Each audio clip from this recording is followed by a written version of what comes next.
Hey YouTube, today I'm going to be talking about my playthrough of Code Vein 1, and just to sort of give a brief summary before I go into the details, I actually really like this game. I think that for whatever reason, a lot of people seem to give the game a lot of flack. It's not that it's a universally hated game, but a lot of comments that I usually see, whether it be on, Reddit or YouTube or whatever, is people will say that the game is just pretty below average or it's clunky. That's one of the things that kind of triggers me a little bit is when people call this game clunky because I really just don't understand it. But I'll get into it later in the video. But just to sort of summarize, I think the game is actually quite good. I wouldn't put it in the sort of highest tier of Souls likes amongst Kazan and Lies of P. But I honestly think I will put it in the A tier. If Kazan and Lies of P for me are S tier, I would actually put Code Vein 1 in A tier. That might make a lot of people mad, but it's just my opinion. I'll start with the aspects of the game that I like, one of which is the blood code system. I think it is a very unique, no other Souls like that I've played has something like this where you seemingly can very seamlessly switch from strength build to magic build to a dexterity build. I think it's really cool. I like how all the abilities that each of the blood codes have. You actually have 8 ability slots to use, and I find the game to be, other than maybe a few things which I'll talk about later, it's probably just my fault for not looking into it. But basically, the point I'm making is, for the most part, I think the game is very easy to follow.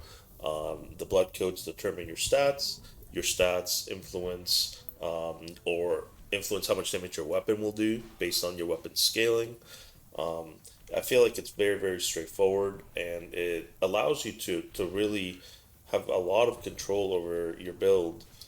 Even comparing it to just your traditional Souls game, where you kind of just put a point into strength or put a point into dex and you do a slightly more damage. I feel like this game really gives you that freedom to fully customize how you play, whether you want to use a bunch of buffs to make you take less damage or do more damage, or some buffs give you more mobility, or you want to use a lot of actives or basically like weapon skills. I guess the closest equivalent would be weapon arts in Dark Souls. I just really like the amount of freedom this game really gives you to play how you like. I think has to be complimented. Now I'll talk about the gameplay. I find the gameplay to be very good, and this kind of circles back to what I mentioned earlier in the video about a lot of people calling this game clunky, which doesn't really make any sense to me. I feel like the game controls very well. Your inputs are very responsive. Your medium roll is quite strong. If you're able to get light roll, whether it be through using a light weapon or using a skill to sort of boost you into that light roll territory, that light roll is absolutely insane. So I just don't really get what people mean. Even down to the controls, like inputting your skills. I mean, you have access to 8 skills, and I think that it's very straightforward to use. So this is one grievance, I guess, that I see very often spouted online for Code Vein 1 that just doesn't make any sense to me at all. So, again, these videos are just my opinion, but in my opinion, I think the game controls extremely well. I really don't have any issues with it. I think the one possible issue, and this is kind of my fault for not doing my research before saying this, but I'm almost positive that in Code Vein, you can't sprint while locked on. And I do agree that that is a bad thing. That is something that I could see people call clunky. But even comparing it to a beloved game like Bloodborne, I mean, this is one of the most loved games in the genre. You can't do that either in that game. And you can't run into a rolling attack either, even when you're not locked on Bloodborne. I recently just played a little bit of it, and I was using the Logarius wheel, and I would try to run and do a rolling attack because the Logarius wheel's rolling attack is very strong, and my character would jump. So, just going back to this clunkiness argument, I just really like it blows my mind how for whatever reason everyone's just decided that this is a clunky game, and I just don't understand why. So, again, Just my opinion, I don't find the game clunky at all. Maybe a few things, like, again, not being able to run while being locked on, but otherwise it's a very responsive and smooth experience. A brief section about the music. Normally, for most games that I play, the music is kind of whatever. The exception to that will probably be like Ridge Racer. Yeah, I really like the Ridge Racer soundtrack. But generally speaking, especially with Souls games, even the Souls games that I really, really like Kazan and Lies of P, the music is always just fine. I think that it's not the music in this game is this perfect masterpiece of sound, but there are some songs that I actually quite like. A good example is I think it almost feels like a remix of a song in the base game, but when you're fighting the DLC bosses, there's whatever the boss theme is for the DLC bosses, I actually liked quite a bit, and I just feel like many of the tracks that play during boss encounters are actually quite memorable to me. It's not, again, they're not as good to the point that I would like listen to them outside of the game. But I think that they're solid, five being average, I think they're a solid 7 out of 10. So I think the music is quite good. And even just talking about sound in general, obviously I played the game in Japanese, and I think that the voice acting is quite well. It's done quite well. I like the character voices a lot. I really liked Mito's voice. Mito, whoever voice acted Mito did a really good job in Japanese. He has this very like booming, commanding voice, and it just makes the villain way cooler, just by the performance of the voice actor alone. I have a brief section talking about the graphics. It's not like this game is breaking any records graphically, but I like the art style of the game. I don't think this is the type of game that's really meant to look like a hyper realistic, crazy graphical game. For what it does, for it being an anime game, I think it actually looks quite well. And since I'm recording this, I have already played through Code Vein 2, and I gotta say that, and I've seen other people say this, that some prefer the art style of Code Vein 1, and in some ways I can see that. There's like a slight sort of change from Code Vein 1 to Code Vein 2's art style that is, I feel like it's kind of subtle, but I can definitely see I'm not sure where I lie. I mean, it's not like, I don't think Code Vein 2 looks bad, but I think the faces in Code Vein 1 look a lot better.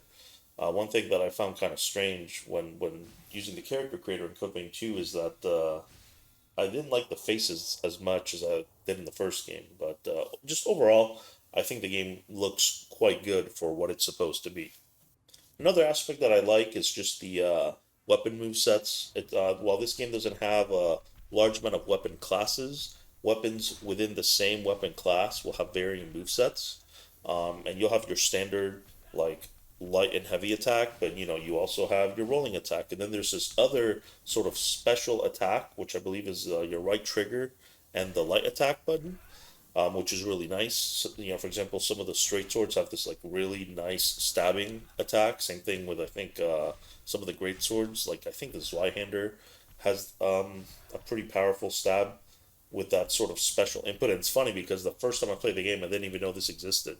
But I think when you factor in the light, heavy, special attack, as well as your rolling attack, you actually have a decent amount of variety when it comes to your move set.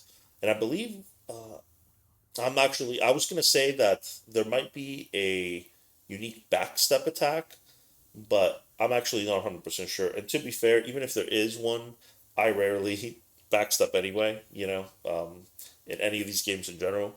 So, but regardless, it's not like this game is going to get to Neo levels of, this insanely large move pool that you have available, but I think it's pretty solid. We're gonna have a quick section talking about the levels. Now, usually when I make these sort of discussion videos, where I just talk about my experience with the game, I'll start with the positive and then I'll talk about the negatives later. So the levels are kind of a mixed bag. I think that similar to how people call this game clunky, there's this almost like over exaggeration for the levels in Code Vein 1. Don't get me wrong, there are some levels that I would deem pretty shitty, but it's not what you might think. I'll start talking about Cathedral of Sacred Blood, and people really, really hate this level.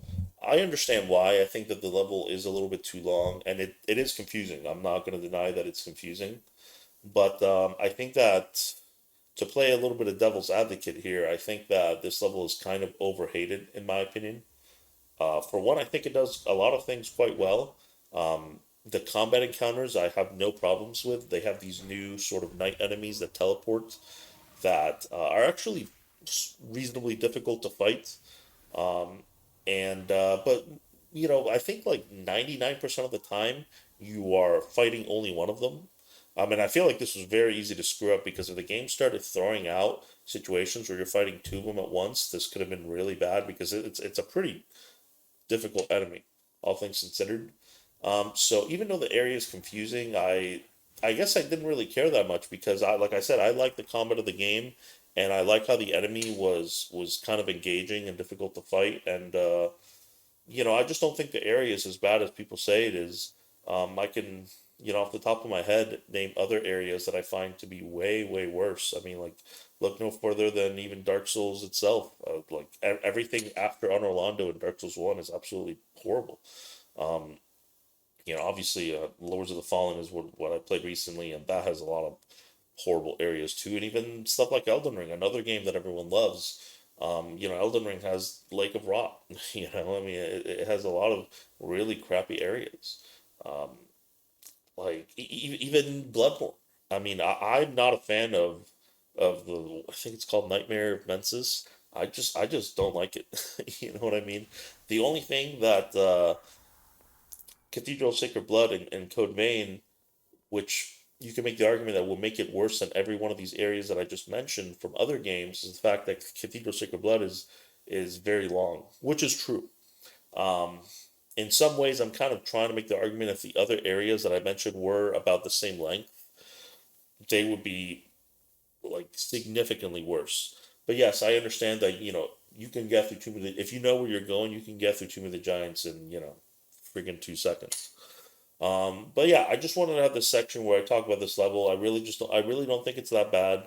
Yes, do I think it's too long? Would I have liked for them to maybe cut the length of this level in half and maybe made a few other levels longer? Yeah, absolutely. I think that some of the areas after the cathedral are actually really short. For example, the City of Falling Flame. Even though I hate this area, I don't like that area. That area is actually quite small.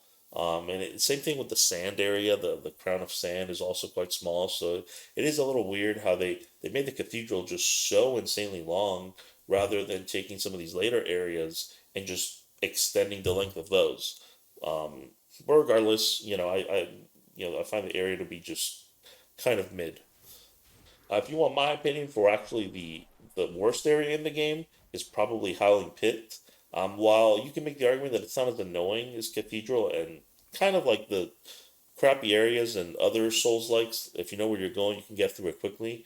But I'm trying to sort of make the argument from like a game design perspective. I think the Howling Pit is just this giant open area with reduced mobility with just enemies haphazardly thrown about.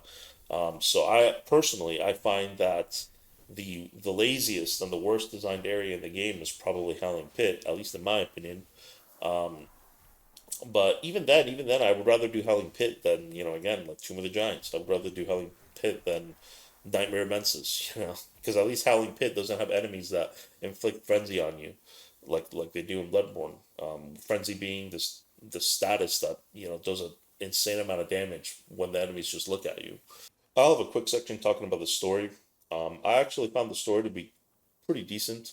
Obviously, it's not gonna reach the heights of something like the Legend of Heroes games or I don't know, like Persona or other JRPGs, but for what it is, I liked it quite a bit. I mean, I'm a self-admitted weeb, like I love anime stuff.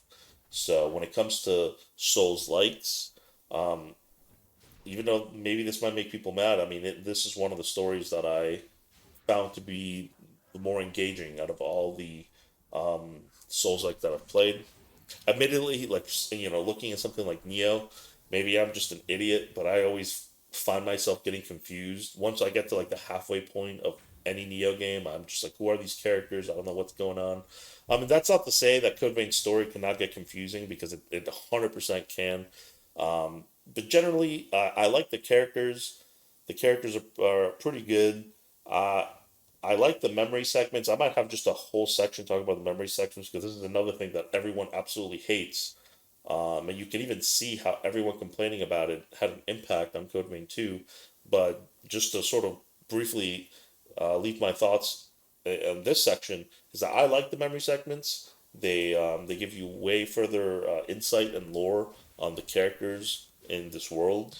And yeah, the story can get really cheesy. I mean, that's just how it is with anime stuff. But sometimes it got so cheesy that it actually kind of made me laugh a little bit. Like for example, Yakumo. I really like Yakumo. How he'll just get into these like friendship speeches, completely unprompted. Like he's first of all, first he starts talking about rice, and then he starts talking about how the rice represents the bond he's made with his friends, and it's so cheesy, but I love it. I don't know. It's just it kind of makes me laugh. At least that specific scene in the game.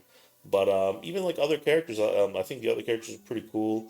I like Louis. I like Mia. There really isn't a character that I just outwardly dislike. Um, I think the whole sort of Jack and Ava uh, story segments are also really good. Like their flashback, not flashback, but like their moment when you restore Ava's memory, I thought was really really good. I guess I should talk about this. So basically, after the first half of the game, like after the cathedral, you have to fight these successor bosses, and if you've collected all of their memory fragments, you can basically restore their memory. And all of these scenes, I think, are really, really good. Like the Mia and Nicola one are really good. I like the Yakumo and the Emily one, and like I said, the Jack and Ava one. Like all of these are great. It's probably like the highlights of the story for me. I think some of the negatives when it comes to the story for me, and it might just be like just stupid. It might just be that I'm just bad at following what's going on. Was when it starts talking about um, the Queen and the boar parasite and Gregorio Silva. Like once it starts, oh, and Karen. There are still parts of the story that I still, even after having played the game like 4 or 5 times, that I still am a little confused over. Now, to be fair, I haven't gone to seek out this information and like the wiki or like a YouTube video going over it. So I'm sure there's people that have to explain what the story is, but there's always one scene, and every time that I've played through this game, that I always confuses me, and it's right after you beat the Cathedral of Sacred Blood boss, where you go down some stairs, and then you see Karen, and she's like fused with like this tree, and I still don't know like how that happened or what's going on. Like, how did she become this tree that supplies the blood beads for the revenants? Um, and just anything related to like the memories of the player section again, which has like Karen, and Aurora and Gregorio Silva, like that's where like I start to get a little lost. Especially with like the Queen, for example, like there's these memory segments with the Queen, and I'm still not. Obviously, I'm going off of memory here, but I still can't even remember. Like, is Louis that Louis knew the Queen? I think there was a memory where Louis actually spoke to her like before she frenzied her or whatever. Um, and then once you add the flashback sequence as well, where you see the memories of the player after you beat the boss in that area, you sort of see the cutscene where you, the player, killed the queen. Um, and yeah, like that again, that whole aspect of the story. Um, I'm always a little lost. I feel like I have a decent understanding of the story as a whole, but that aspect of it is where my confidence kind of wavers a little bit. I have the section talking about the memory segments again. I mentioned that I actually like them, but apparently everyone hates them. Uh, Now, the reason why I like the memory segments is because they just add so much lore to these characters, and I feel like, some of these are honestly so good as sort of short stories that I cared more about these. you know, basically faceless characters in these memory segments in Code Vein 1 than I did about some of the main characters in Code Vein 2. I guess I probably should have mentioned, because Code Vein 2 is probably the next video I'm going to make, that I am not a huge fan of Code Vein 2. But I'll leave that for a later video. But again, going back to the memory segments, some of these are really, really good. Like, I really like the Ricky one with Yakumo, and how, Ricky, like, didn't give a shit about his teammates, and he was only, wanted to save himself. And then at the end, he was always, like, at odds with Yakumo, because Yakumo is, like, the opposite. He's, like, this guy who would, like, sacrifice himself for friends. And then at the end of the memory segments, turns out that Ricky actually kind of, like, admired Yakumo. And he had this line. I thought it was really good. He was like, "Oh, dying for someone else isn't that bad."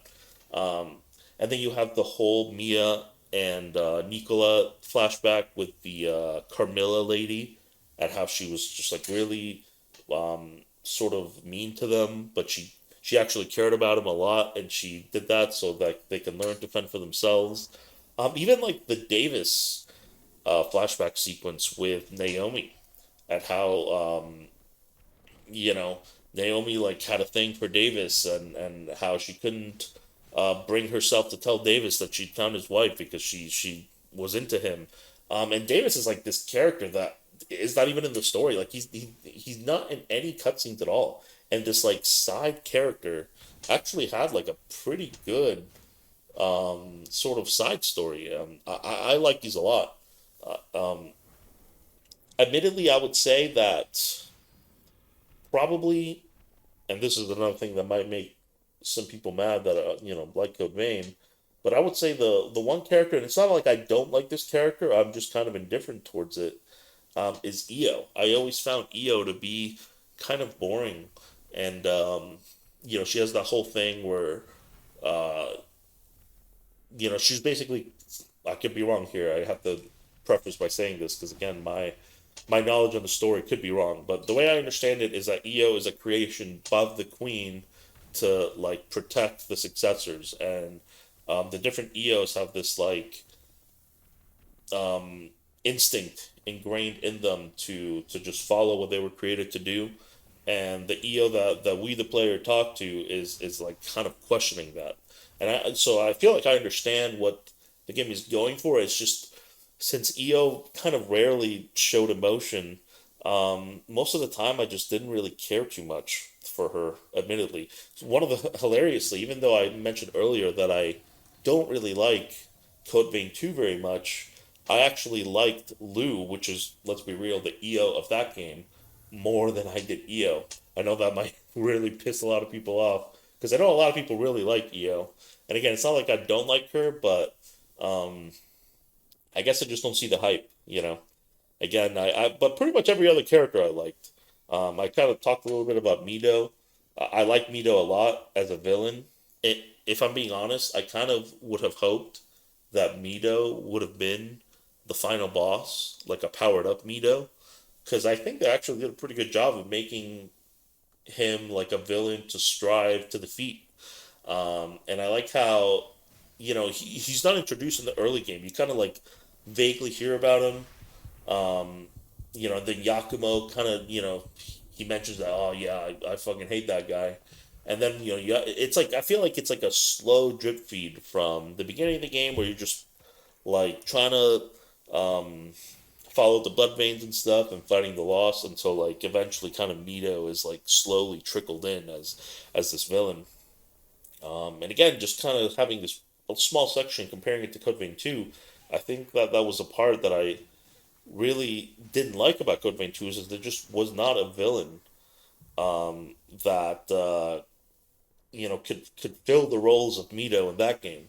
So shout outs to Mito. I think he's actually really sick.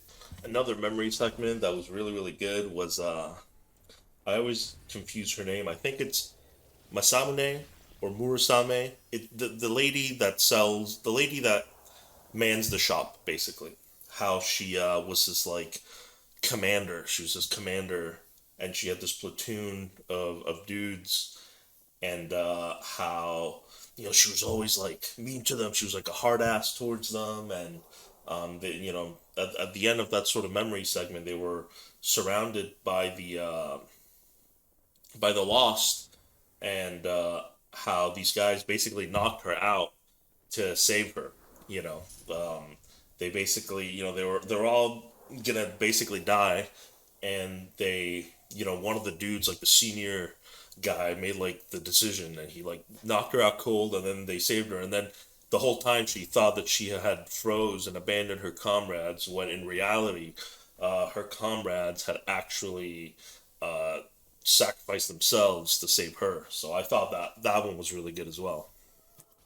A quick section talking about the bosses. Generally speaking, I think that the bosses are actually pretty good. I think most of the bosses are I don't have much problems with. There's a few bosses that I don't like that much. One of them being successor of the throat.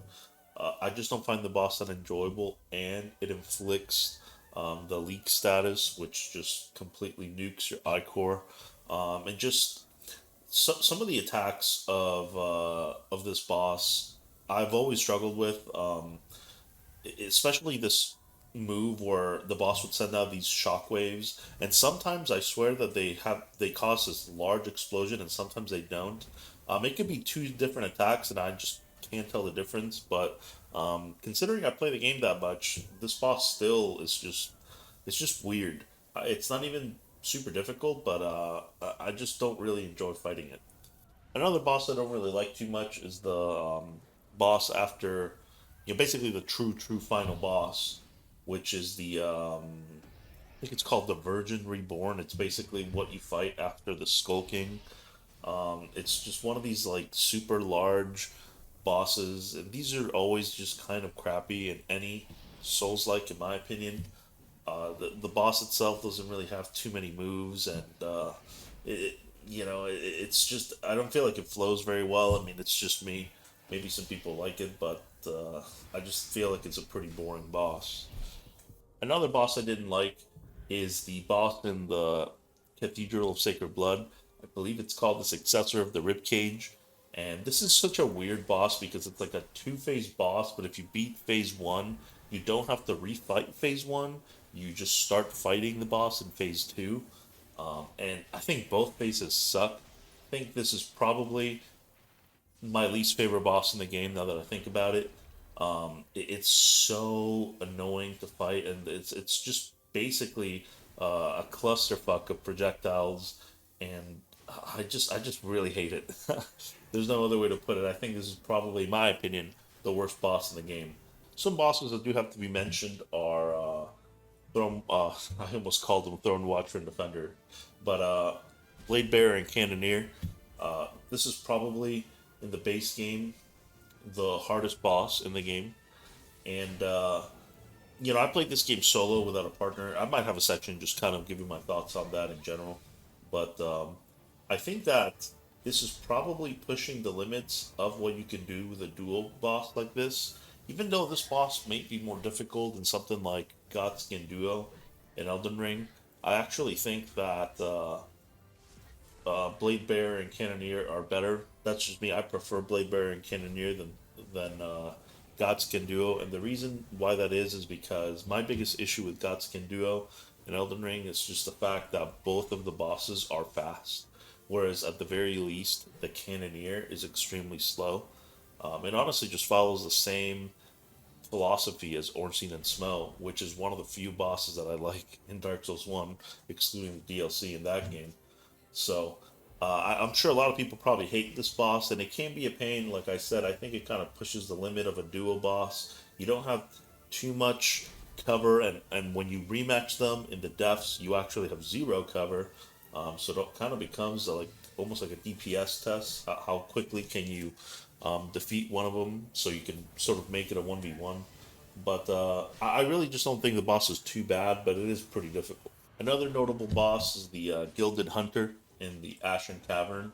This guy just absolutely goes from being a pretty reasonable boss to just completely freaking out and never letting you do anything. And I think that this boss kind of shows just how slow your healing animation is in this game. And it might be better if you're playing with a partner, but if you're playing the game solo, you pretty much, I feel like, have one window to really heal. Otherwise, the boss is going to hit you mid healing animation.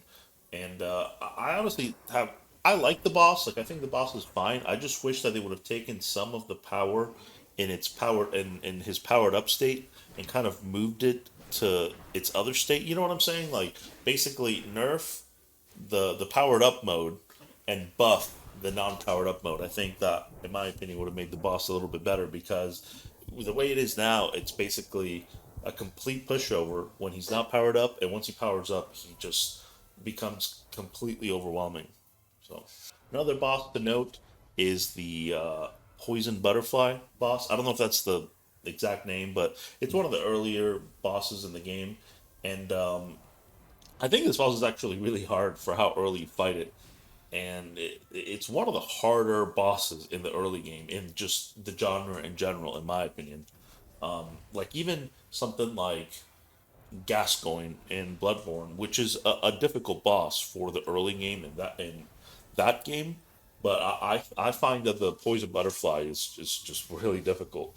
And one of the reasons is because she has all these moves where she just basically becomes a giant hitbox and spins around, and again, your healing is just so slow in this game. Like the reason why this boss is so much harder, in my opinion, than something like a Father Gascoigne is because your healing is just so terrible in the early game in Codevein 1. And whereas in Bloodborne, you can go fight Father Gascoigne with 20 blood vials if you want, and you just have, I feel like you have a lot larger margin of error in that boss. So again, I like difficult stuff. I honestly don't think the boss is bad, but I think if it were up to me, I would have maybe toned down the boss a little bit. I think the fact that it also inflicts poison is just very annoying. At the very least, take out the poison. And now for the boss that I think I want to spend probably the longest time talking about, which is the Lord of Thunder DLC boss. And in my opinion, this is the hardest boss in the entire game. When you factor everything, this is the hardest boss. I was stuck on this encounter for hours, and I just wanted to talk about it. I wanted to talk about my issues with the boss because I think that Lord of Thunder has potential to be a pretty good fight, and I just think it's held back by three main things that just make this boss extremely frustrating to fight. So I'll start with the least egregious, in my opinion, to the most egregious. So for me, the least egregious thing, which is, you can make the argument that it's totally fine the way it is, but I found it to be an annoying attack to deal with. And the best way I can call it is the flash kick for anyone that's ever played any Street Fighter or knows anything about Street Fighter. Guile has this move called the flash kick where he essentially does like this somersault. I don't know if somersault is the right word, but he just kicks upwards and just does like this flip, and that's what it looks like the boss is doing. I know the boss is like a lion or a dog or whatever, but it basically does this upwards flip. And the issue that I have with this move is that there's not a lot of wind up for it. It's hard to tell when he's going to do it. The only way I got consistent at dealing with this attack is just fighting the boss for hours and hours and hours. And when I first walked into the boss room, I got hit with this like almost every time. It's just so fast. Like 1 second, the boss is just kind of sitting there, and then immediately it does the attack, and it does so much damage. So I don't even have any issue with the attack doing that much damage or the attack existing. I just wish that there was a better wind up for it. That is my biggest problem with it. The second move that I have a issue with is this. I guess I'll just have to describe what it is. The boss kind of starts like howling, and it creates all these like electric circles on the ground, and then it starts running in circles, and it's kind of like just your standard sort of boss phase where your only purpose is just to survive. Like I don't think there's any chances to hit the boss while they're doing this. And the boss will start running around in circles, and you have to dodge roll when the boss runs past you, otherwise you will get hit. The thing is that while the boss is running in circles, it shoots out these lightning projectiles, and they will stun you. And my biggest problem with this move is just how much, the sheer amount of damage that it does. Basically, if you get your movement impaired, like if you get clipped by the orb and get sort of stunned, and then the boss hits you with with its own hitbox, it's almost a guaranteed death, and it's just such a lame and boring attack. It really is boring. I mean, I can't think of any other examples off the top of my head of moves that you're kind of just supposed to dodge. Actually, I can't think of one. A great example is the Arlecchino fight in Lies of P. There's this phase where Arlecchino shoots out all these projectiles, and he basically does this super extended combo, and all you're doing is basically blocking. And I think this is a great example of a move that fits this archetype that's actually kind of satisfying, mainly because of the perfect parry. But in Code Vein 1, since there's no perfect parry in this game as far as I know, you're basically just kind of trying to roll your way through the attack, and even with light roll, it sometimes it just feels kind of inconsistent. Maybe I just suck, but I can't tell you how many times I have had, I had boss runs just end because I just happen to get clipped by the orb, and then it just leads into the boss ramming into you, and then that's it, you're dead. Um, and then the last move, which I think is just the most egregious thing, I think this is what ruins the boss, in my opinion, is once you get him to half HP, he starts doing this spin attack, and he can do it twice. And the issue is that if you, first of all, like it's pretty difficult to dodge, in my opinion. Again, maybe I just suck. Maybe I'm horrible at the game, but there would be sometimes I would be able to dodge it, and then sometimes I wouldn't. And the issue is that when you try to dodge it and then you get clipped by it, you basically get stunned for a little bit, and then it leads right into you getting hit by the second one, and it will kill you. It's basically a one shot. And that's kind of my biggest problem with this attack is that I don't mind it doing a lot of damage. I just don't think it should kill you. Either I feel like they should either make it so it doesn't kill you, or just make the window a little bit more lenient for dodging the attack. And like I said, to this day, using even regular roll or even improved roll, it just felt really really random. Sometimes I would roll straight through it and I would be fine, and then sometimes I will get clipped by the very end of it and then just die. Um, and the problem with this being prevalent in this boss fight is that this boss has so much health. He has such a monstrous amount of health that I feel like each attempt takes several minutes. Like I'm going off. I'm guesstimating. I mean, honestly should have just looked at my footage and come up with a better figure, but I'm just guesstimating as I'm recording this. I want to say like at least 5 minutes, at least. And I know it doesn't sound like a lot, but for fighting a boss, I mean, other than like Monster Hunter, 5 to 6 minutes, I feel like that's a pretty lengthy boss fight, and just to die in such a stupid way, just getting clipped by this spin attack, and it just the range is so massive that if you're basically within somewhat reasonable length to the boss, you're not. This is not the type of move that you're supposed to kind of run away from. It's just too fast, and the hitbox is too large. So if it was up to me, I would do several things to change the move. And I'm not saying the move needs to be, obviously this is all hypothetical because the game's not being updated anymore. This is just all hypothetical stuff that I'm just thinking out loud. But if it was up to me, I would either make it so that lower how big the hitbox is so you can at least run away from it. So the moment you see the boss sort of winding up, if you run backwards, then you're at least somewhat safe. Or make it do a little bit less damage. So if you're like nearly full health or full health, you at least live, even if it taxes two of your health potions. Or C, just make it just lower how long the active hitbox is out for, so it's just a little bit more consistent to dodge through. Again, just to summarize, the flash kick, I think I can overlook it. I think it's an extremely annoying attack, but I think it's at least egregious. But the force field circle attack, I think it's just horrible. Again, just can you make it not one shot you? That's all I'm asking. I don't know why it does such a monstrous amount of damage. And guys, like even using lightning resist in the gifts, or there's a gift that gives you resistance to everything. Like I would still just basically get one shot by these attacks, and it was so frustrating. I mean, you basically have to play perfect, and it's kind of a shame because, like I said, I think the boss is not even like a terrible boss. He's pretty aggressive and he can be fun. The biggest issue is just the damage. It's just the damage that he dishes out, and then how much health he has. Like, it's like if you're gonna make him do that much damage, then like at least cut the health, like cut the health by like 25% or something, or vice versa. You're gonna make him have this monstrous of a health pool, and just like lower the lower the damage a little bit. But as it stands now, this is like one of the most frustrating bosses I've fought in recent memory.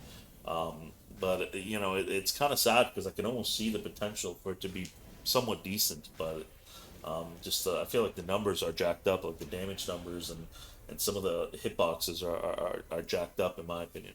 I think I've covered everything I wanted to cover in sort of its own specific section. That it's usually positive. I mean, there's some complaints there, but I want to get into like for me the more hard negatives of the game.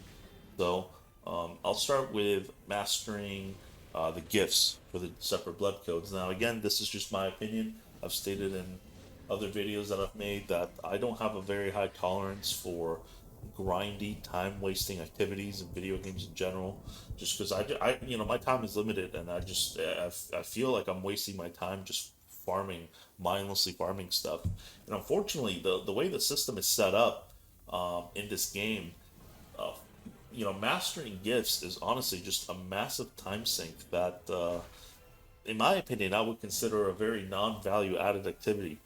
And especially some of the gifts. For example, there's all these gifts that give you passive damage or whatever weapon you have equipped. Like sword mastery, two-handed sword mastery, one-handed sword mastery, halberd mastery, etc., etc. And these sort of spells are in their own tier because they require a specific item to max out. So let me just start from the beginning. To max out gifts without using any consumables, you basically just have to defeat enemies while having the ability, the gift equipped, right? But how fast you master these entirely depends on what sort of category, what sort of tier of gift it falls into. So if you're trying to master, something like you find in the early game, like in one of them, in the very early blood codes, you'll master it very, very quickly. But some of the higher tier stuff, it just takes so long to master. And this is where one of my issues lies is that there is a hidden level cap that prevents you from getting gift experience if you are too high level.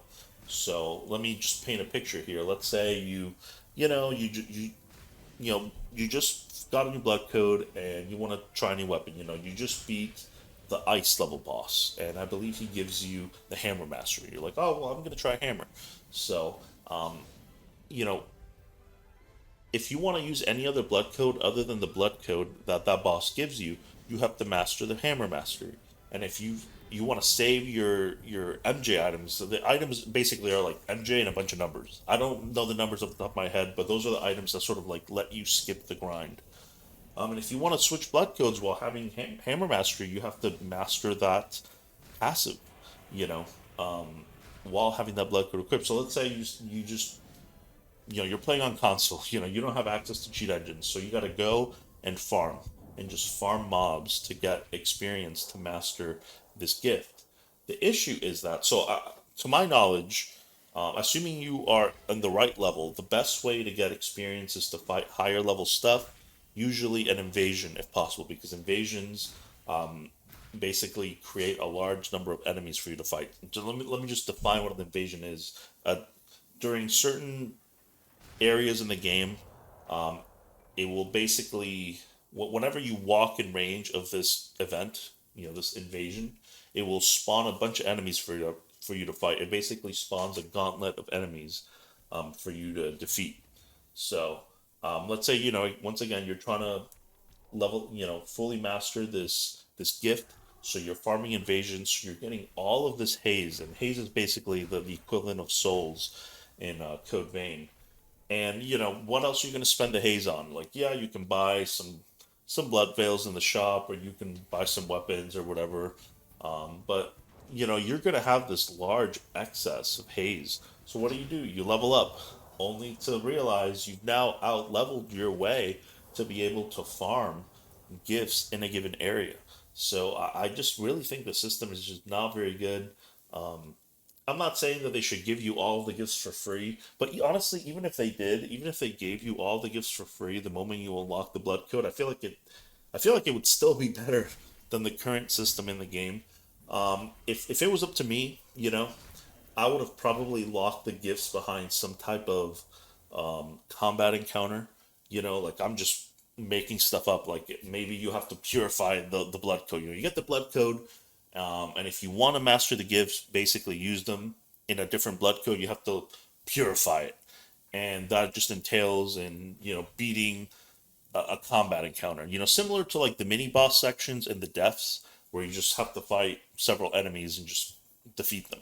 I think that would have been a much better thing than what we currently have, because again, what we currently have is just if you're opposed to using cheat engine, or you happen to be playing on a console or whatever, the game really just demands you to waste a bunch of your time grinding to gain gift experience, and you have to basically throw the haze that you get away. Like you can't use your souls to level up, because if you become too high level, then you will no longer get gift experience. So it just feels like the gift mastery system like completely goes against what you use haze for. And again, one of the things about Code Vein, in my opinion, that makes this game unique is how you can freely switch between builds. And I feel like it's just kind of lame that yes, you can switch between builds, but if you want a build that's not complete dog shit, then you have to devote all of this time to you know grind these gifts so you can use them in a different blood code. And again, the other way to bypass this, there's a way to bypass this using those items. The problem is that for those higher tier gifts, those MJ items, again, like the Hammer Mastery, basically the Weapon Mastery ones, and there's others that fall into that tier, by the way. It's not just the Weapon Masteries. It's just an arbitrary, like, tier of gift where I feel like the developers just put, like, the stronger gifts in that category. To farm that item, from to my knowledge, is very very late game. Like we're talking like I'm pretty sure you have to fight a boss in like the super late death maps, basically in the provisional government outskirts. Like you have to be around that part of the game, which that's basically the last area. So it's just kind of lame that you know for the game being built with experimentation in mind, the game kind of actively prevents you from experimenting by gating all of these cool things behind just wasting a bunch of your time.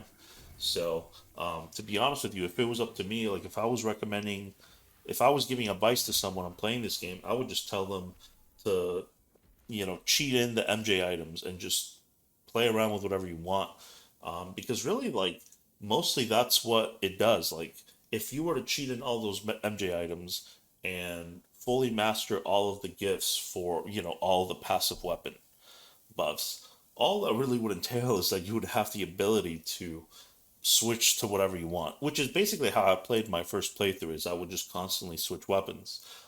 If someone wanted to play a similar sort of structure to my playthrough, they would have to farm for such a ridiculous amount of time to be able to, master all these gifts. And I really don't like that system in the game.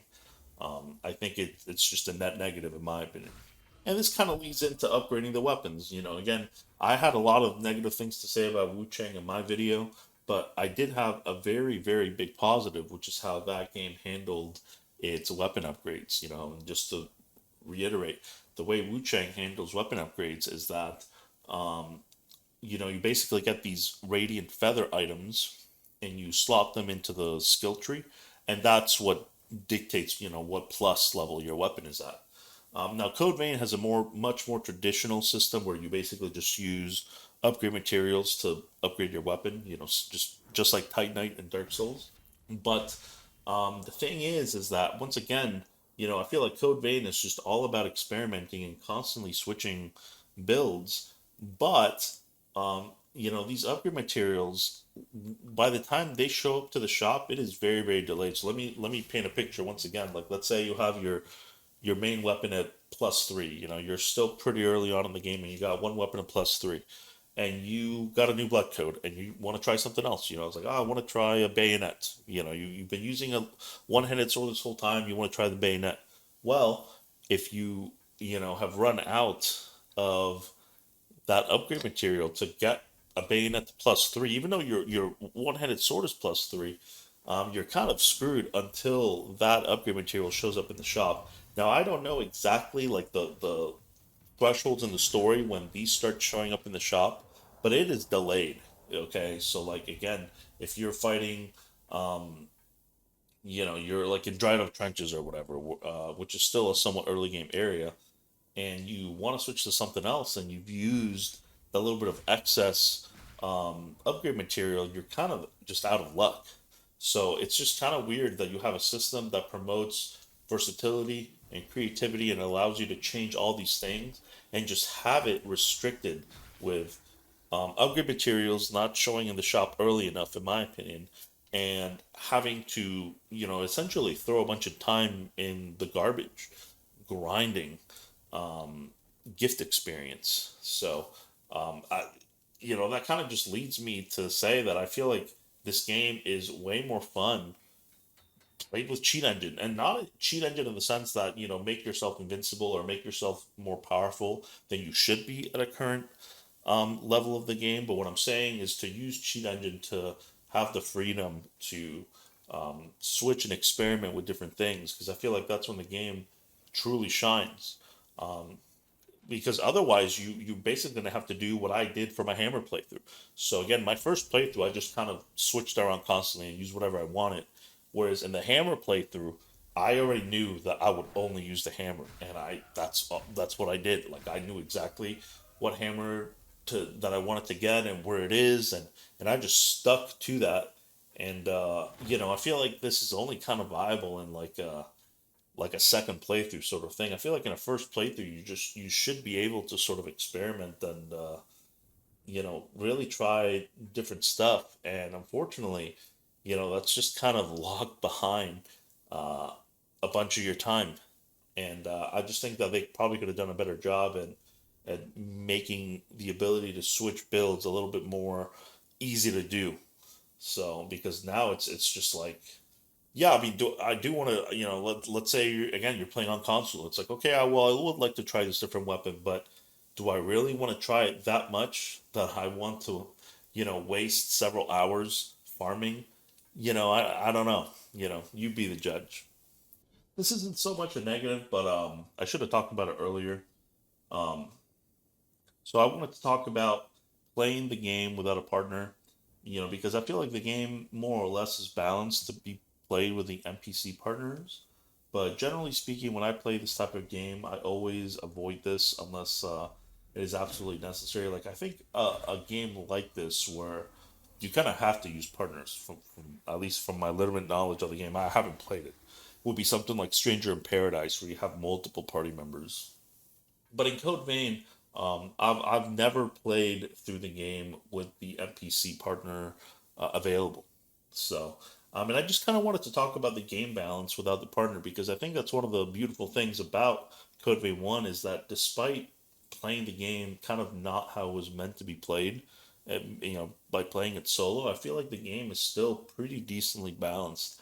I would say that the one mechanic that kind of shows that the game is balanced towards not multiplayer, but to be played with the AI partner is probably the invasions because some of the invasions just feel like really unfun to do by yourself because again you're fighting like three enemies at once and these games just are in my opinion not really built to do that unless you're kind of overtuned for the type of enemies that you're fighting. So a great example is one of the invasions in the Cathedral of Sacred Blood that is I feel like is like notorious for being insanely difficult. And if you try to do it at like current level for that area, I mean, good luck. You really have to be like insanely good because you have to fight. two of these purple ladies at the same time and one of the fat ladies, and it's like these enemies take multiple hits to kill. Like the fat lady takes like 10 hits to kill. The purple ladies take like five, and they're like really aggressive. So I feel like the invasions when playing solo kind of suck. I didn't like any of them. Like I hated every single one of them. But besides that, I think the bosses are actually pretty good. Again, maybe with the exception of Lord of Thunder. Maybe Lord of Thunder is sort of built for you to have the AI partner sort of tank for you. But I think that this game can be played solo, and I feel like it plays very well, in my opinion. I'm not like this insanely high skilled player. Like I'm not this speedrunner god or whatever, and I find it difficult to be pretty good. I mean, I do think the game is on the harder side compared to like the genre in general. Like if we were comparing this to, let's say, Dark Souls 3, like I think Code Vein 1, when played solo, is harder than Dark Souls 3. You know what I'm saying? I think it's definitely on the harder side, like maybe 8 out of 10. But I feel like the game gives you all of the tools that you need to overcome uh, what the game throws at you. And honestly, there's a lot of broken stuff that you have access to that makes you like extremely powerful. I mean, case in point, the light roll, and you get this very early on because the light roll skill is tied to the Louis blood code, which is for however long that buff lasts. I mean, your roll is insane. What I like about this is that you still need to be able to survive without it because when it goes on cooldown, you have to wait for the cooldown to complete before you can use it again. This is honestly one of the issues I have with Code Vein 2, and what they changed with the combat is that the spells no longer have a cooldown. So, because that's how Code Vein 2 works, this ability that you will get very early in Code Vein 1 is like you get it like super late. But once you get it, you basically have permanent light roll because the ability doesn't go on cooldown. So as soon as it wears off, you just reactivate it. But going back to Code Vein 1, I feel like balance wise, the feels pretty well balanced when playing solo, which is surprising considering that's not how it's meant to be played. Another example that kind of shows that the game is meant to be played with an AI partner is one of the death mini bosses. I just have to talk about it because it's so insane. And it's basically the double boreal brute fight. This is like seriously like top three hardest things in the game, and it's not even a major boss. It's basically the mini boss is basically fighting two of these boreal brutes, but they are insanely aggressive. And if you don't have a fire weapon, once they buff up, they basically take zero damage. I would be okay with putting these together, even though honestly it's getting into the BS range. But my issue is the buff. I think it's just such a terrible idea. Like if you just happen to not be using a fire weapon, you're just completely screwed. I just think you should take the buff out. Yeah, keep them as fast as they are, keep them as aggressive as they are. But for the love of God, like I don't know why they have to buff like this and basically become Thanos. I mean, unless you have a fire weapon to sort of undo the buff, this enemy is like almost unfightable. They just quite literally take zero damage. Wanted to have a quick section talking about the death maps. This is basically the side content of the game. And honestly, I don't think it's too bad. I think it's basically just a crappier version of the Chalice dungeons in Bloodborne. I think just to kind of gas up Bloodborne a little bit, what makes, in my opinion, the Chalice dungeons pretty good in Bloodborne is that there is content in the Chalice dungeons that is only in the Chalice dungeons. So there's, I feel like, a much greater incentive to do them because there are bosses that are only in the Chalice dungeons and there are enemies that are only in the Chalice dungeons.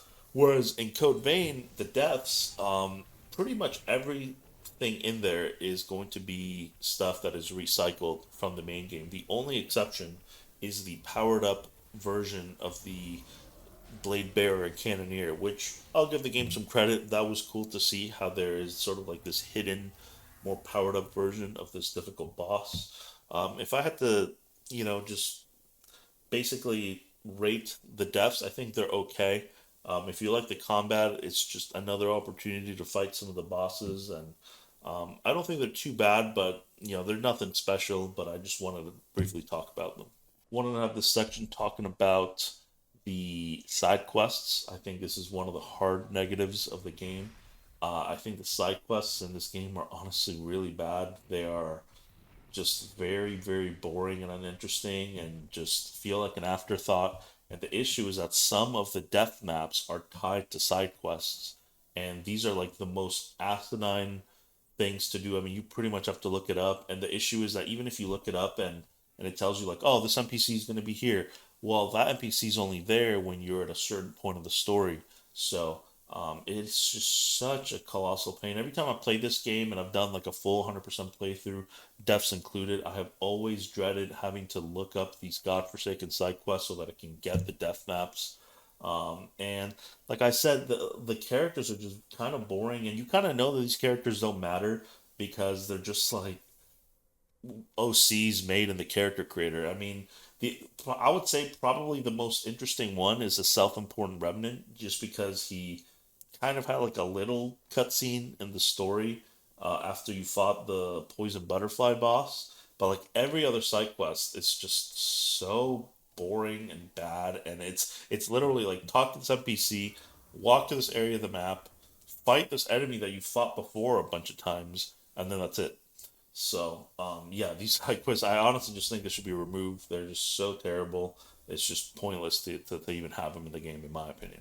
A small section about the healing animation. I kind of briefly talked about another section of the video, but I just have to talk about just how awful the potion or the healing animation is in this game. It is seriously like one of the worst ones in the genre. I mean, like the only one I can think of that is worse is like old Monster Hunter. And to be fair, Monster Hunter is not a Souls like, but like for anyone that's played the old Monster Hunters, after you would drink a potion, you would do like this flex animation, and I still think that this might be as bad. Like I don't even it doesn't even feel as bad. Like drinking a potion in Code Vein 1 just takes so long, and it's like you can kind of slightly move while doing it, but the animation just takes way too long. And the best way I can describe it actually is like the Dark Souls 2 Estus animation with no adaptability.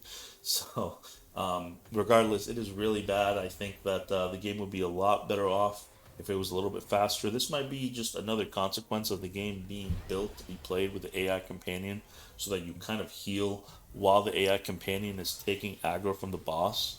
But when playing solo, that's I think where it can kind of be a problem. It just feels so bad to heal.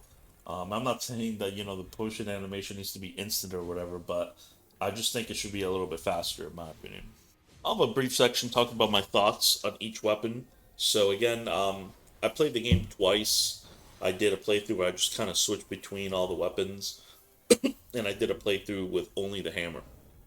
So, in my opinion, probably one of the strongest weapons in the game is the one-handed sword, and part of the reason is because the one-handed sword, depending on what setup you have, depending on the blood veil, and if you use the Prometheus Chrome, which basically what the Prometheus Chrome is that is like this enhancement to a weapon that lowers a little bit of the damage, but lowers the weight. So, for some of the one-handed swords that aren't as heavy, you can actually get to a natural light roll.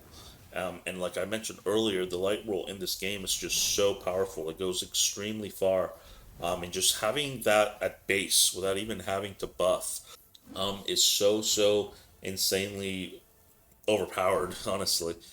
So I do think that, in my opinion, the one-handed sword is probably the best weapon in the game. Just to briefly talk about the two-handed sword or the great sword, I think that this is probably going to be your best option for a strength build, unless you use like some specific halberds that are like strength weapons. But the two-handed swords, I think, are very good. They have, I mean, they all have very varying move sets, but one that I wanted to talk about was the Zweihander, because you get it so early. Like the Zweihander, I think it might actually be the first great sword that you get, and I forgot what you had to do. I think you might have had to fortify it, which is the chrome that you will get from Yakumo, which will makes it a little bit heavier. But I think it increases the block. I could be wrong on this, but all I know, I didn't do it in my playthrough, but this was done in one of my playthroughs way back in the day, where the Zweihander is actually really good at blocking. Like it can get 100% block. So I think that's one of the things that makes it so insane, is that it's basically a great shield. I mean, it's like a great shield and a great sword just combined into one thing. And the moveset really isn't too bad. It also has a stab. I'm pretty sure. Again, I'm going off of memory, but I'm pretty sure the R, the right trigger and the light attack does like the stab with the Zweihander, and it's just like a very good attack. So I think that two-handed swords are probably like your best option for pure strength build. Then just a brief section talking about the halberds. Um, One of my issues that I have with the halberds is the fact that you get the mastery passive for it way too late.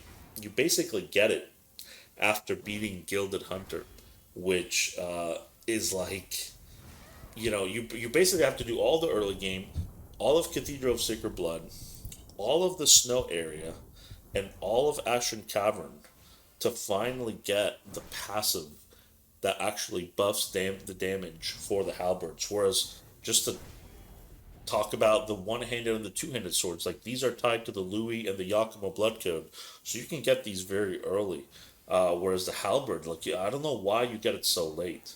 Um, but going back to the weapon itself, the movesets are kind of varying. I remember in my first playthrough, I actually really liked the Lost Bardiche moveset because it has the stab where you like step forward. So depending on what halberd you're using, like I feel like some of the movesets are really really nice. However, then you have some halberds that I feel like have like a really terrible moveset, and a great example is Eo's halberd. It has this like double spin attack, and it's so slow. And this is just like the regular light attack, by the way. I feel like your mileage will kind of vary depending on what halberd you use, because I do think that if you're using a halberd with that sort of spin light attack, I think it's horrible to use, but that's just me. And I did also want to talk about the Argent Wolf Berserker halberd, which is like a strength one, because it's like really strong. Like if you're going a strength build, I feel like this is the halberd you probably want to use. It has a very good like sweeping move set, and it just does a ton of damage. Like if you're willing to deal with the annoyance of having to wait till you finish Ashran Cavern to get the halberd mastery gift. And then lastly is the bayonets. Admittedly, this is the weapon that I just know the least about. I think way back in the day I did a playthrough with it, but I can't remember it. Obviously, this was before I was recording my playthroughs. So I almost want to say that to me, the bayonet feels like the weakest, but I just have to leave a disclaimer because I could be totally wrong, and the bayonets might be broken. And I might just be using them wrong. Um, the thing with the bayonets is that I feel like you can either do like a bullet build where a lot of your damage comes from actually shooting the bayonet, or you can do a more of a like a magic caster build where your damage comes from the gifts or the spells that you use. And I kind of messed around a little bit with both of them, and they felt all right. But at the end of the day, once you run out of Ichor, you're gonna have to go hit the boss um, to get your Ichor back, and the damage like is just not super great with the bayonet itself. So at least that's what it felt like. And some of the bayonets have kind of like a I don't really like the moveset that much. More than anything, is the running attack. I think a lot of the bayonets have a running attack that is like this upward swing, and I just think it's absolute dog shit. It is so horrible. But to give the bayonets a little bit of credit, most of them, not all of them, but most of them, you should be able with a little bit of tweaking with the blood code and the blood veil get to light world naturally, which is really really nice. But you're still constantly going to be basically using all your Ichor and trying to get it back by hitting the boss. So you're still going to have to fight the boss melee range anyway. And I just don't know if the bullet damage um, really justifies having to manage both of those resources. But again, just to leave the disclaimer, I could be totally wrong. Like there's a reality where maybe the bayonets are broken. I just don't know what the hell I'm talking about. This is just what the feel that I got when messing around with them in my playthrough. I just realized I forgot talking about my thoughts on the hammer, even though I did a playthrough only using the hammer. Part of the reason why I wanted to do this hammer only playthrough is because I do think that hammers are probably the weakest weapon, just because they're not going to have the speed of the one handed swords or the bayonets, and even some of the halberds are honestly reasonably fast. But they also do less damage than the two handed swords. So I just feel like the hammers are kind of, getting both short ends of the stick here. I do think that depending on which hammer moveset you are doing, there is one buff in the Yakumo's blood code that for any hammer slams, like any, if you're using, for example, like a sunset hammer, and I think the Queen Slayer hammer as well, its moveset consists of basically just slams. And the Yakumo tree has like this shockwave that passive that just makes slams do like this AoE, and that actually feels pretty strong. And I feel like that was a big reason why I was able to beat. Mind you, it took like 4 hours. I think it took a really long time, but part of the reason I was able to beat Lord of Thunder with Hammer was because I would stun him when he would sort of buff in the second phase. And again, kind of how I mentioned, second phase Lord of Thunder starts doing that spin attack that basically just one shots you. So just being able to like get him out of that buff state, I feel like kept me alive. But generally speaking, like I said, if you're looking to use like a slow weapon that does a lot of damage, like you're going to be better off using a two-handed sword than a hammer. But again, the game is still perfectly beatable with a hammer. Like I mentioned earlier, like I'm not some kind of speedrunner or code vein savant, and I was still able to beat the game with it. I just think that hammer is probably the weakest like weapon archetype in the game. I'm gonna have a quick section about how to get the endings. So generally, when I play these games, I always try to go for the true ending. And thankfully, in Code Vein One, like once you kind of look up how to do it, it's actually pretty straightforward. It's just like make sure you get all the vestiges and restore all the memories for all the successors, and just make sure you collect all of the EO the vestiges, and obviously do the memory segments, and that's pretty much it. Which is a lot better than what I can say for you know, uh, Code Vein 2, because Code Vein 2, I think, got a little bit more confusing for me. Um, it was mainly just because I wanted to get these specific blood codes that only appear when you don't do a certain thing. But regardless, if I just wanted to have this small section just to mention that I like how Code Vein 1 did its endings better than I did Code Vein 2. But to be fair, Code Vein 1 still locks certain blood codes behind you not restoring the memories of the characters. So there's actually some blood codes that I've like never played with at all because I think every time I play the game, I always go for the true ending every single time. So again, some people might think it's a positive because it gives you an incentive to play through the game again.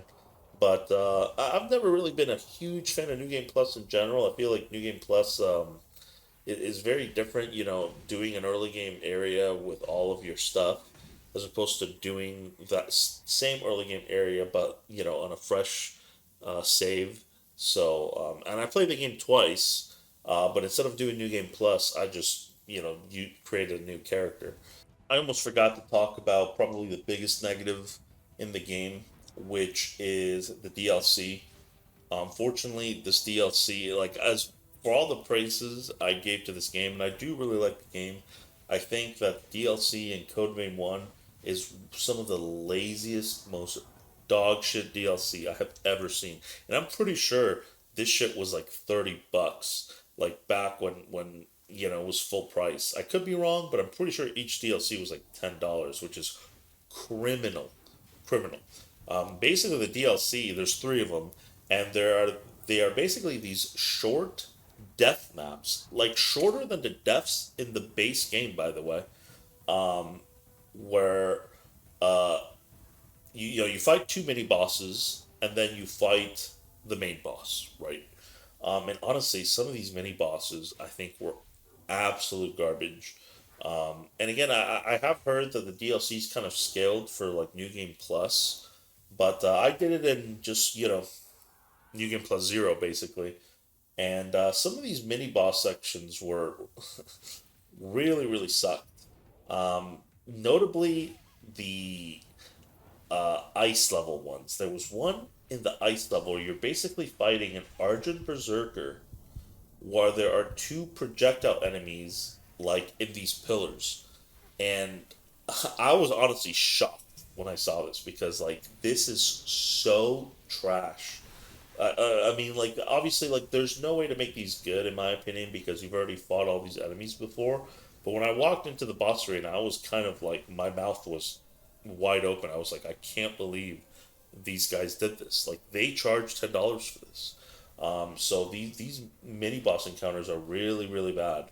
And then in the Lord of Thunder one of the mini boss encounters is you have to fight three of the knights from the Cathedral of Sacred Blood, like the teleporting knights, and it's like this is actually like contender for one of the worst just combat encounters in this genre. Like, what were they thinking? Talk about blatantly just padding the game. Just put this extremely annoying and unfair encounter just to like have it take a bunch of attempts. Honestly, all the DLC death maps were terrible. If I had to give a quick compliment, maybe for the ice one, just because it had that verticality, like I think that the layout of the map was actually kind of cool. But just about everything else for all three of them, in terms of the maps and the mini boss encounters in the maps, were dog shit. At the very least, I think that the bosses are fine. The bosses are okay. I already had like an 8 minute section talking about Lord of Thunder, but if I had to give my brief opinion on the Ice boss and the Fire boss, I think that they're fine. Of course, like I mentioned earlier, I feel like these encounters are scaled for New Game Plus, so the bosses do an absurd amount of damage. But for the most part, I think that the fights are pretty fun.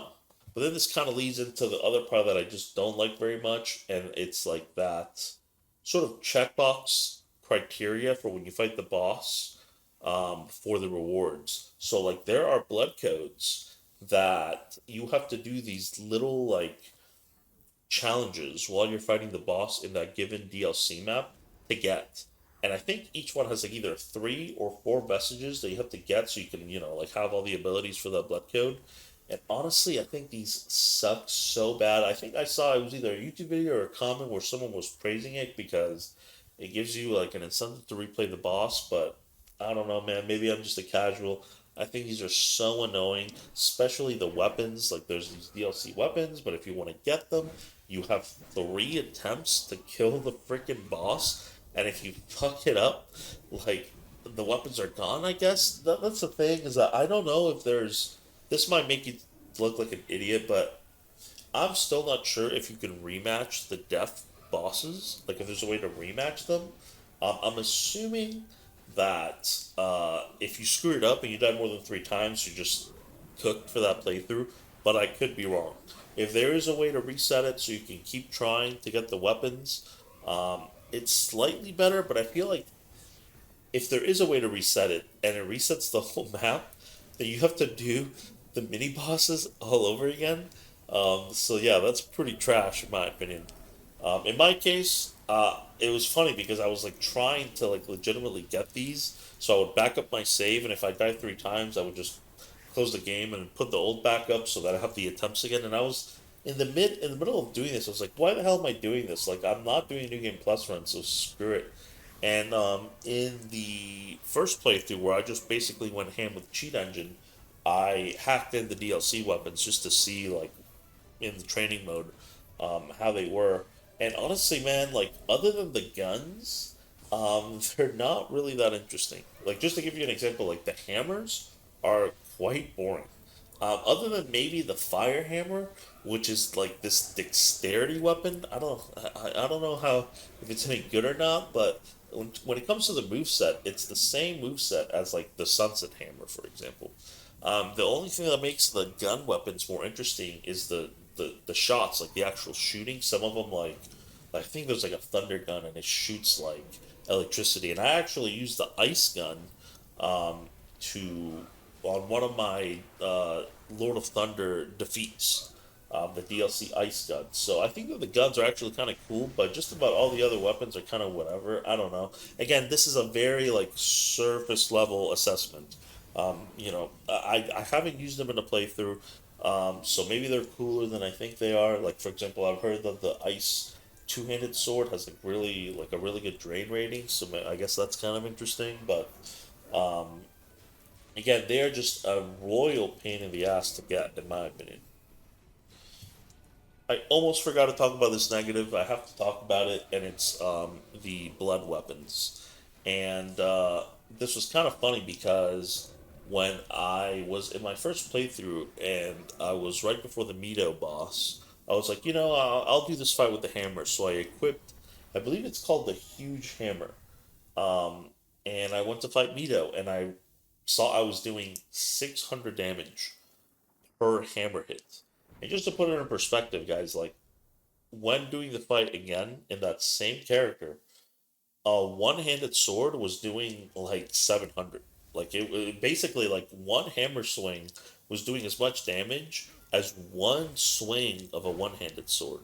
And I was so confused. I was like, why is he taking so little damage? Like when I hit the dummy, it says I should be doing like 15, 1600 damage, and then I go hit Mito and he takes no damage. And again, I might just be an idiot, but it took me a little while to realize that it was the blood element. And I still, to this day, don't know what purpose this element serves. I'm pretty sure almost all, if not all, bosses in the game are resistant to blood. I'm actually going to pause this video and go look that up to confirm. So I just checked the bosses, and there I think is one or two that I know that the insatiable despot is actually weak to blood, and the invading executioner is neutral to blood. So I think if I'm going off of memory, there was one boss that was weak to blood, which was the insatiable despot, and a couple of other bosses that were neutral to blood, like the invading executioner and the Argent Wolf Berserker. And then there might have been a few others, but the point I'm making is that most bosses resist blood, and some of them resist it a lot. Now, Juzo Mito, I think, has the highest blood resistance. His is like 70% or something. But Skull King and the Virgin Reborn or Virgin Born, the final boss in the base game, they also have very high blood resistance. And I made sure to check the DLC bosses too, and they also have blood resistance. And the thing with the hammers is that I'm pretty sure there are two or three maybe blood hammers, and it's just like, what is the point?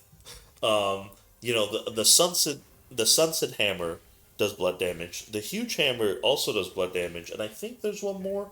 I think it might have been the lost axe or the lost heavy axe or whatever, because I think the axes are in the hammer category. And it's just like, why are three of the hammers doing blood damage when most things in the game resist blood? It doesn't make any sense. Like, why not make a thunder hammer? Why not make, like, I don't know, like a poison hammer or something? It's just doesn't make any sense. And there is an ice hammer, but it's in the DLC. So I just feel like hammers got kind of screwed with their itemization or their weaponization, whatever term you want to use for it. And yeah, I just feel like it's kind of a debate, especially like the huge hammer. Like, imagine again, you're playing this like on console or something, you're playing this blind, and you dump all your resources into huge hammer, and you get to Juzo Mito, and you're literally doing three freaking damage because Juzo Mito has 70 friggin' percent blood resistance. It's just like, it just feels like there is no purpose at all for the blood element to even exist in the game. I think I've talked about everything I wanted to mention about the game, so I'll have a brief summary here. Overall, like despite some of the negatives, I actually think that the game is quite good. Like I mentioned, I think earlier in the video, I will put this game under like a solid A tier. And like I said, I only have two games in S tier for me, which are Kazan and Lies of Peace. So like, A tier would have stuff like Wukong, for example. Like I like Wukong quite a bit. I still have to think about where I will put the Neo games because actually, having played Neo 3 recently, and like I played Neo 1 already. I gotta go replay Neo 2. Like there's a reality where I will put some of the Neo games in S tier, but like A tier, I mean like it is reserved for like pretty good games. I actually would have to do some thinking here in terms of what else I will put in A tier because even like Dark Souls 3, I might even put in B tier. I feel like Dark Souls 3, just to put a frame of reference, I will put it in B tier or like the lower end of A tier. So the point I'm making is I actually think the game is quite good. I like the combat quite a bit. I think that despite the game being sort of created to be played with an AI partner, the game is perfectly playable without it. The bosses are pretty fun. Despite what everyone says about the levels, I really don't think they're that bad. I think there's way worse levels out there. And I actually kind of like the story. So I think that for me, there's way more positives than negatives. Unfortunately, kind of like I mentioned in the beginning of the video, most people don't seem to agree with me on this one, and you'll constantly see like whether it be comments or videos or whatever, just saying that the game is mid or that it's clunky or whatever the case may be. So maybe I'm just a weirdo, but again, these videos are just my opinion. And even having played the game twice, and I played the game twice, and looked through every cutscene both times. Like I didn't skip any of the cutscenes on my second playthrough, and I still like the game. You know, I'm sure I'll play it again one day. I mean, probably not in a long time, but um, overall, it was just a very good time. And I think the game has a lot of great mechanics, especially with the blood codes. Unfortunately, they are kind of held back with some of the time sync stuff to really take advantage of the flexibility that the blood codes provide. But again, if you're playing on PC, I think you can kind of take matters into your own hands and use Cheat Engine to sort of filter out that annoying grind. But yeah, overall, I think the game is like a solid like 9 out of 10, 8 out of 10 for me. You know, guess I'll leave it at 8.5. I encourage people to try it, and don't be afraid to do a no partner playthrough. I think the game is still a lot of fun when played solo. So that's pretty much it.